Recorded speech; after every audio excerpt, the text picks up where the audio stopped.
Bien, mesdames, messieurs, dans le cadre de l'enquête relative aux attentats terroristes commis en France la semaine dernière, notamment par Hamedi Koulibaly, mais aussi par Cherif et Saïd Kouachi, les enquêteurs de la direction centrale de la police judiciaire et de la direction centrale de la police judiciaire de Paris, assistés de la force d'intervention de la police nationale, ont procédé très tôt ce matin à une série d'interpellations en région parisienne, dans les départements de l'Essonne, des Hauts-de-Seine, de la Seine-Saint-Denis, sous la direction de la section antiterroriste du parquet de Paris.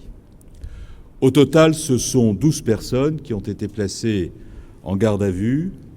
La plupart sont connues des services de police pour des faits de droit commun. Le procureur de la République de Paris s'exprimera sur l'évolution des investigations au moment où il le jugera opportun. Je veux adresser ici une nouvelle fois mes sincères félicitations et mes remerciements aux fonctionnaires de police dont le professionnalisme permet à l'enquête de progresser très rapidement.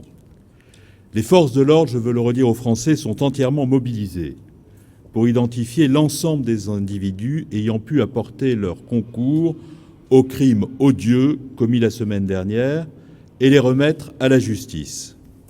Depuis le 7 janvier, à mon initiative, une cellule opérationnelle coordonne l'action de l'ensemble des services de police et de gendarmerie sous mon autorité. Basée ici, place Beauvau, elle réunit le directeur général de la police nationale, le directeur général de la gendarmerie, le préfet de police de Paris, le directeur général de la sécurité intérieure et le directeur central de la police judiciaire. Elle permet d'assurer une circulation en temps réel de l'information et une maîtrise coordonnée des opérations, comme celle menée à Dammartin-en-Goële et Porte de Vincennes. Sous l'autorité du président de la République et du Premier ministre, le gouvernement et l'ensemble des pouvoirs publics agissent avec une détermination sans faille, sans trêve ni pause, pour assurer la sécurité des Français et améliorer encore le dispositif de lutte antiterroriste.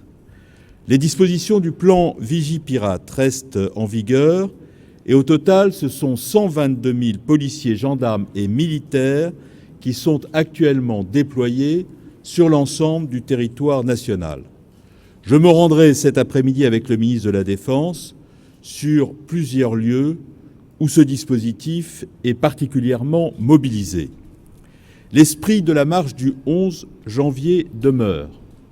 Après un premier échange fructueux dès lundi avec les députés et les sénateurs de tous les groupes représentés au Parlement, je reçois à l'instant mes prédécesseurs, anciens ministres de l'Intérieur, sur le renforcement de notre arsenal antiterroriste.